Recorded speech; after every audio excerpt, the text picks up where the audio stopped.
काव्य रसिक मित्रांनो, नमस्कार. मी लुईस कदम. मी आणि माझ्या कविता या यूट्यूब चॅनल कार्यक्रमात आपले सहर्ष स्वागत आहे. आजच्या आपल्या कवितेचे शीर्षक आहे आरे मिल्क कॉलनीची गतवैभवशाली कहाणी. 77 वर्षापूर्वी सुरू झालेली आरे मिल्क कॉलनीची कहाणी विस्मृतीत जाऊ नये म्हणून गेल्या काही दशकांचा आरे मिल्क कॉलनीचा गतवैभवशाली इतिहास आपण या कवितेतून जाणून घेणार आहोत. चला तर ऐकूया कविता आरे मिल्क कॉलनीची गतवैभवशाली कहाणी. घनदाट जंगल, झाडी, वृक्ष, वेली, पशु पक्षी, पाऊस, पाणी साचलेली तळी, सुमारे 3100 एकर भूभागावर पसरलेल्या आरे मिल्क कॉलनीची कहाणी. स्वच्छ हवा, ताणतणाव मुक्त, सुट्टीचा दिवस जगण्यासाठी चाकरमानी मुंबईकरांच्या हक्काचे ठिकाण आरे कॉलनी. निसर्गाने थाटलेल्या सौंदर्याची खाण, छोट्या काश्मीरची फुलबाग, हिरवेगार सर्व दूर पसरलेले गवत छान, अनेक हिंदी मराठी चित्रपटांच्या रोमांटिक कपल सॉंगच्या निर्मितीचे अफलातून ठिकाण, सर्व दूर पसरलेली विस्तीर्ण वनराई, हिरव्यागार शालू समान गुबगुबीत हिरवळीवर स्वच्छंद बागडणारी अबालवृद्ध मंडळी, प्रेमी युगलांच्या मुहूर्त प्रेमाची साक्ष देणारे ठिकाण, मुंबईतील मित्र परिवारांच्या संगतीत मी सुद्धा अनेकदा व्हिजिट केलेले हे ठिकाण. त्या आठवणी अजून ताज्या आहेत मनात. ते दिवस आठवले की आठवतो विस्मृतीत गेलेला आरे मिल्क कॉलनीतील माझ्या वास्तव्याचा काळ. ते दिवस आता कुठून येणार? एक छोटासा बंगला माझ्या वास्तव्याचे ठिकाण. घरासमोर आणि मागील बाजूस उभे असलेल्या उंचच उंच वृक्षांच्या जंगलाने व्यापलेला विस्तीर्ण भूभाग. नावाला तारेचे कंपाऊंड घराच्या बाजूला. अनेकदा बिबट्याचे दर्शन होत असे मला. आता आठवले तरी अंगावर येतो काटा. गेला तो 47 वर्षापूर्वीचा काळ होता. माणसे माणसात आणि भविष्यकाळ समोर होता, जो तो आपापली क्षमता आणि उपलब्ध संसाधनाच्या जीवावर आपले भविष्य घडवीत होता. आरे मिल्क कॉलनीच्या गतवैभवशाली गौरवशाली वैभवाचा इतिहास सांगताना आठवून जातात ते सुवर्ण क्षण सन 1949. स्वतंत्र भारताचे पहिले पंतप्रधान पंडित जवाहरलाल नेहरूंच्या खांद्यावर सुमारे 200 वर्ष इंग्रज आणि ब्रिटिश अधिपत्याखाली गुलाम म्हणून जगलेल्या देशाच्या नेतृत्वाची धुरा आलेली हातात. जाती, धर्म, प्रांत, भाषा, संस्कार, संस्कृतीने भिन्न अशा लोकसमुदायाला बरोबर घेऊन चालण्याचे आव्हान. या सुमारास सन 1946 ते 1952 साल एक गृहस्थ श्री दारा खुरोडी यांचे खांदेवर होती तत्कालीन बॉम्बे शहर आजच्या मुंबई शहराच्या दुग्ध आयुक्तांची कमाल. त्यांच्याच दूरदृष्टीतून उभी राहिली आरे मिल्क कॉलनी निसर्ग दत्त वरदान. सन 1949चा तो काळ.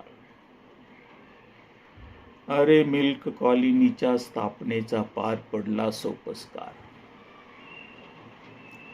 येता येता आले सन 1951चे साल. स्वतंत्र भारताचे पहिले पंतप्रधान पंडित जवाहरलाल नेहरूंच्या शुभ हस्ते सेंट्रल डेअरी आरे दुग्धशाळेच्या लोकार्पण सोहळ्याने रचला इतिहास. मुंबईकरांना निर्भेळ ताजे सकस स्वस्त दरात दुग्धजन्य पदार्थ मिळावेत म्हणून सेंट्रल डेअरी आरेची स्थापना माइलस्टोन ठरली मुंबईचा इतिहास. श्रीमान दारा खरोडींची कल्पकशक्ती सोबत महाराष्ट्र शासनाची मुंबईकरांप्रती जिम्मेदारी, सेंट्रल गव्हर्नमेंटची स्वच्छ नीती, पंडित जवाहरलाल नेहरूंच्या हातची प्रेरक शक्ती, उभा राहिला महाराष्ट्र शासनाचा दुग्ध विकास प्रकल्प महान. मिळू लागले कर्त्या हातांना काम, उभे राहिले असंख्य शिक्षित अशिक्षित गरीब कष्टकऱ्यांचे संसार. मीही एक त्यातलाच. मलाही येथेच मिळाला प्रथम रोजगार. येथील किमान 47 वर्षाच्या गत वैभवशाली पडझडीचा मी आहे एक साक्षीदार. कष्टकऱ्यांच्या मुलांसाठी शाळा, कामगार कर्मचाऱ्यांसाठी दवाखाना, अशा अनेक सुख सोयींनी कष्टकऱ्यांच्या जीवनात रोजगारासह पेरला गेला होता स्वातंत्र्याबरोबरच समृद्ध जीवन जगण्याचा विशेषाधिकार.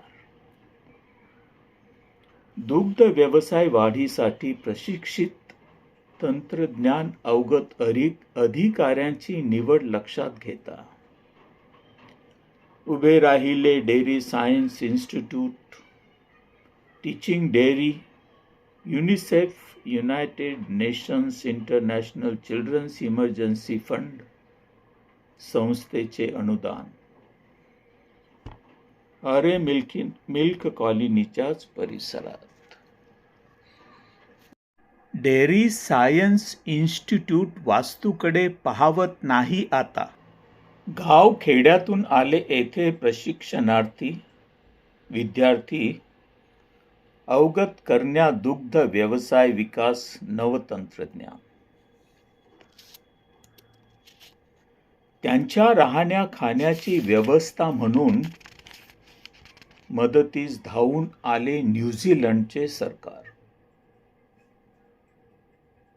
विद्यार्थ्यांसाठी वसतिगृह बांधण्यास दिले 1,13,03,000 रुपये अनुदान. सन 1959चे ते साल.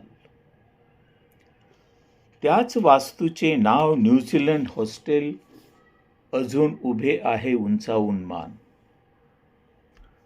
खूबसूरत वास्तू महान. मी सुद्धा एक लाभार्थी न्यूझीलंड हॉस्टेल येथे वस्तीला राहिलेला. खूप शिकले विद्यार्थी येथून दुग्धशाळेचे नवनवीन तंत्रज्ञान. मुंबई आणि उपनगरातील अबालवृद्धांना सकस, निर्भेळ, स्वस्त दूध आणि दुग्धजन्य पदार्थ प्यायला आणि खायला शिकविण्याचे सारे श्रेय यांच्या शिक्षणाचा परिपाक. आरे नंतर वर्ली डेअरी, वर्ली नंतर कुर्ला. दुग्धशाळांच्या स्थापनेतून साध्य केले गेले प्रतिदिन दूध विक्रीचे लक्ष्य लिटर्स 12 लाख. हाही एक इतिहास डेअरी सायन्स इन्स्टिट्यूट प्रशिक्षणाचा ही आहे हा परिणाम. इथल्या विद्यार्थ्यांनी महाराष्ट्रातच नव्हे तर महाराष्ट्राबाहेर आणि परदेशातही मारली आहे बाजी. आरे मिल्क कॉलनीच्याच गौरवशाली इतिहासाची कहाणी. आरे मिल्क कॉलनीच्या इतिहासात लिहिले गेले सुवर्ण अक्षरांनी सन 1963 साल. रायमन मॅग्सेसे अवॉर्ड, आशियाचा नोबेल पुरस्कार. संयुक्तपणे दिले गेले दुग्ध व्यवसायाचे सामूहिक नेतृत्व करणाऱ्या विभूती महान श्री दारा खुरोडी, श्री त्रिभुवनदास पटेल, डॉक्टर वर्गीस कुरियन नोंद आहे गत वैभवशाली आरे मिल्क कॉलनीचाच इतिहास. भारत सरकारनेही घेतली नोंद. श्री दारा खरोडींचे दुग्ध व्यवसायातील कार्य महान. सन 1964 साल पद्मभूषण अवॉर्ड देऊन केला सन्मान. मागे वळून पाहताना मला आठवतो तो स्कूल बसेसने भरलेला आरे डेअरी भोवतालचा पार्किंग विभाग. अनेकदा येथे जागा नसे स्कूल बसेस पार्क करायला. Primary, secondary, food technology, home science कॉलेजच्या विद्यार्थ्यांनी भरलेला असायचा डेअरी परिसर सारा. घरोघरी येणाऱ्या बाटली बंद दुधाचे प्रोसेसिंग आणि पॅकिंग प्रक्रिया पाहण्यासाठी विद्यार्थ्यांच्या अनेक सहली यायच्या तो काळ. विद्यार्थ्यांच्या चेहऱ्यावर प्रतीत होणारे कुतूहल, उत्साह, आनंद पाहून डेअरीमध्ये संयंत्रे हाताळणाऱ्या कामगार कर्मचाऱ्यांनाही आपल्या कामाचा अभिमान वाटायचा. याच कार्यक्रमाची परिणिती म्हणावी लागेल. महाराष्ट्र शासनाच्या 3ही दुग्धशाळा मिळून आरे, कुर्ला, वरली दररोजची दूध विक्री असे लिटर 12.5 ते 13 लाख. स्वच्छ, निर्भेळ, वाजवी किंमत असलेल्या आरे दूध ब्रँडचा यशस्वी प्रवास. माझाही होता सहयोग या प्रवासात, डेअरी सुपरवायझर म्हणून केलेला. दादासाहेब फाळके चित्रपट नगरीची स्थापना, आरे मिल्क कॉलनीचा इतिहास. सन 1977 ते साल विभागला गेला आरे मिल्क कॉलनीचा काही एकर भूभाग. दादासाहेब फाळके चित्रनगरी नावाने सुरू झाला 520 एकर क्षेत्रफळावर चित्रपट निर्मितीचा व्यवसाय. येथेही कलाकार हातांना मिळाला रोजगार. येथील सुमारे 42 आउटडोअर लोकेशनमुळे थांबला पर्यावरण संहार. थर्मोकोल सारख्या नैसर्गिकरित्या विघटन न होणाऱ्या सेट्सच्या निर्मितीवर आला हा पर्याय. पर्यावरण संवर्धनाच्या कार्यात आरे मिल्क कॉलनीचे योगदान. कायमस्वरूपी मंदिरे, तुरुंग, न्यायालये, गाव उद्याने, पिकनिक स्पॉट, उभे केले गेले मानव निर्मित तलाव, धबधबे, पर्वत अनेक याच परिसरात. मराठी, हिंदी चित्रपट निर्मितीची कार्यालये उभी राहिली येथे महाराष्ट्राची शान. छोटा काश्मीरच्याच जवळपास ताडामाडाच्या उंचच उंच महाकाय वृक्षांनी व्यापलेल्या उतारा नजीकच्या रस्त्यापलीकडे असलेला एक विस्तीर्ण तलाव. आरे कॉलनीची अजून एक शान. आरे वसाहत आणि आजूबाजूच्या गणेश मंडळाचे गणेश विसर्जन सोहळा साजरा करण्याचे भाविकांचे ठिकाण. येथेच रामायण महाभारत मालिकांसाठी काही दृश्यांचे चित्रीकरण झाल्याचे आहे ऐकिवात.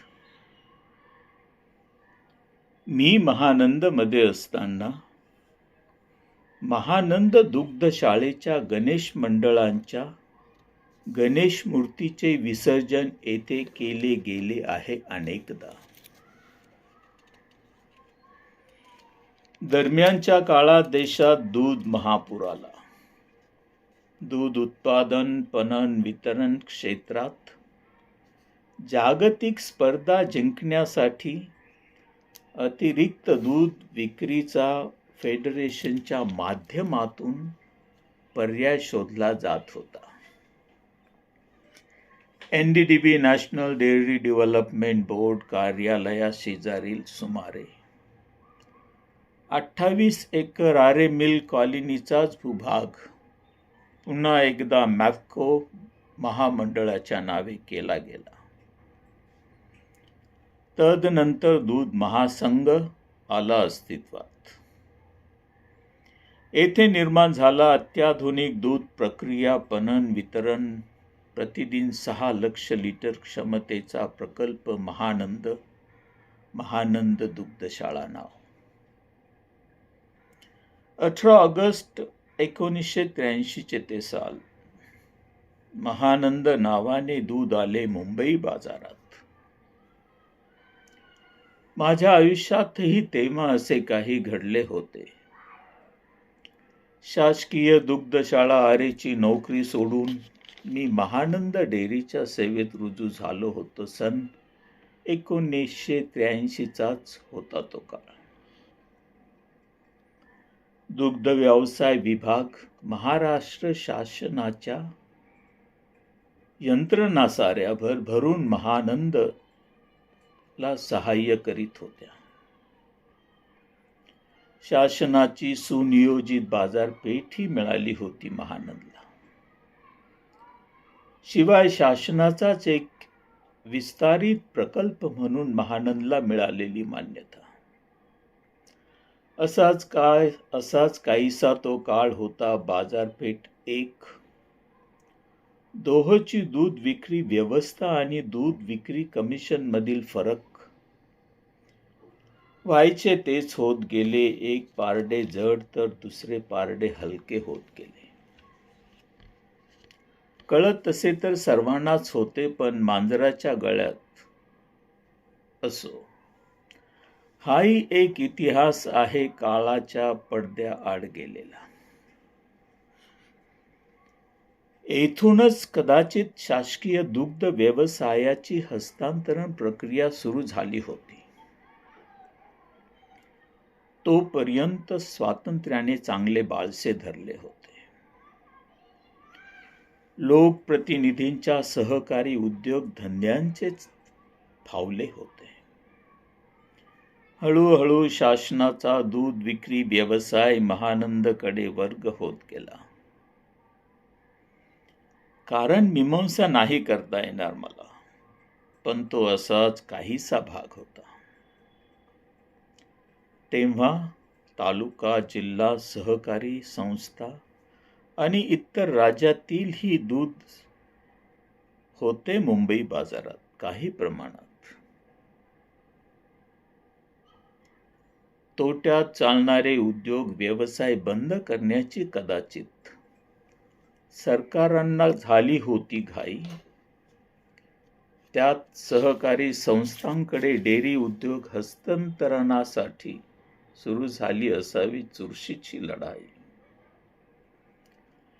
त्यात श्री दारा खरोडी प्रणेते आरे मिल्क कॉलनीही नव्हते हयात. मग काय, एका मागून एक वरली, कुर्ला, आरे, दुग्ध व्यवसाय प्रबंधन, दुग्धशाळांनी टेकले हात. सन 2016 ते 2026च्या दशकाने पाहिला. मुंबई आणि उपनगरातील आबालवृद्धांना दूध प्यायला शिकवणाऱ्या मातृदुग्धशाळाच्या पतनाचा दुर्दैवी काळ. दरम्यानचा काळ विकासकांनी शहराची हाती घेतली होती कमान. स्क्वेअर फुटामध्ये जागा विकू लागल्या आहेत आज. स्वार्थ कुणाला सुटला आहे का? शासन का अपवाद असणार आहे त्यात? असाच असू शकतो हा प्रभाव. खरे खोटे करत्या धरत्या लोकप्रतिनिधींनाच ठाऊक असणार. जनतेला दिला आहे ना मतदानाचा अधिकार.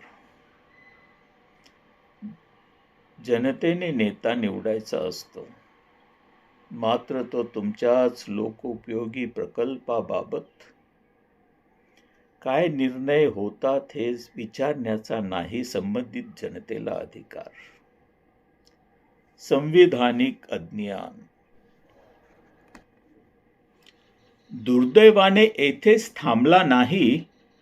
आरे मिल कॉलनीच्या प्रेरणेने सुरू झालेल्या दुग्ध व्यवसायाच्या पडझडीचा काळ. पुढे पुढे महानंदच्याही प्रगतीच्या वाटेत येऊ लागले. तालुका, जिल्हा, सहकारी आणि इतर राज्यातील दुग्ध व्यवसायाच्या स्पर्धा परीक्षा. आजच्या पेपर फुटीप्रमाणेच होता तोही कारभार. लोकप्रतिनिधींनाही कधी कधी विसर पडतो आपापल्या प्रांत राज्यातील शेतकऱ्यांचे कल्याण. महानंदचीही बाजू मांडणारा कदाचित येथे नव्हता कोणी श्री दारा खुरोडी समान. बस 1, 2, 3 अशा अनेक कारणांची परिणिती दूध महासंघाच्या महानंद डेअरीचे सुद्धा झाले हस्तांतरण भारत सरकारच्या मत्स्य व्यवसाय, पशुसंवर्धन, दुग्ध व्यवसाय मंत्रालयाच्या अधिपत्याखाली कार्य करणाऱ्या NDDB नॅशनल डेअरी डेव्हलपमेंट बोर्डच्या अखत्यारीत व्यवस्थेच्या हातात. आता NDDBच्याच हातात आहे महाराष्ट्रातील अल्पभूधारक दूध उत्पादक शेतकऱ्यांच्या भविष्याची दिशा. देशात सर्वत्र सुरू आहे लोकांनी लोकांसाठी चालविलेल्या लोकशाहीतील प्रकल्पांची दशा. शिक्षण, स्वास्थ्य, रोजगार. तोट्यात चालणारे लोकोपयोगी प्रकल्प सारे चालविण्यास असमर्थ झाले आहेत सरकार. मात्र जनतेचाच पैसा हवा तेथे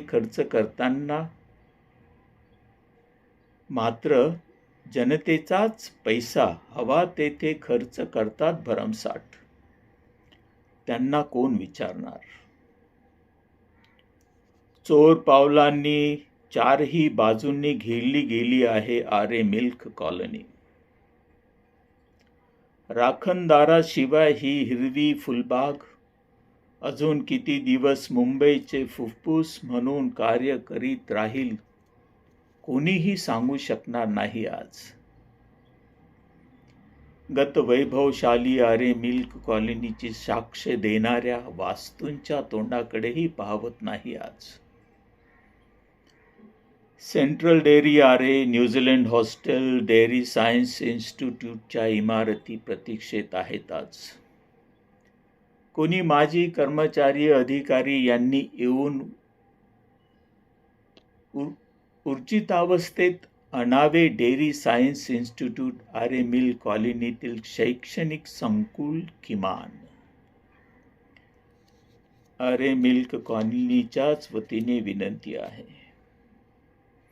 सर्व माजी कामगार, कर्मचारी, अधिकारी यांना एकदा डोळे भरून येऊन पहा या वास्तूंना. ज्यांनी पंख दिले तुमच्या स्वप्नांना, हवे तितक्या उंचीवर जाऊन समृद्ध जीवन जगण्याला. हाच तो गत वैभवशाली इतिहास आहे आरे मिल्क कॉलनीचा. विस्मृतीत जाऊ नये म्हणून प्रस्तुत केलेला, विस्मृतीत जाऊ नये म्हणून प्रस्तुत केलेला. काव्य रसिक मित्रांनो, ही कविता जर आपणास आवडली असेल तर मी आणि माझ्या कविता या यूट्यूब चॅनलला लाईक करा, चॅनल सबस्क्राईब करा आणि हो, आपल्या मित्रपरिवारातील काव्यप्रेमी रसिकांना ही कविता जरूर शेअर करा. लवकरच परत भेटू नवीन कवितेत, नवीन विषय आणि संदर्भ घेऊन. धन्यवाद.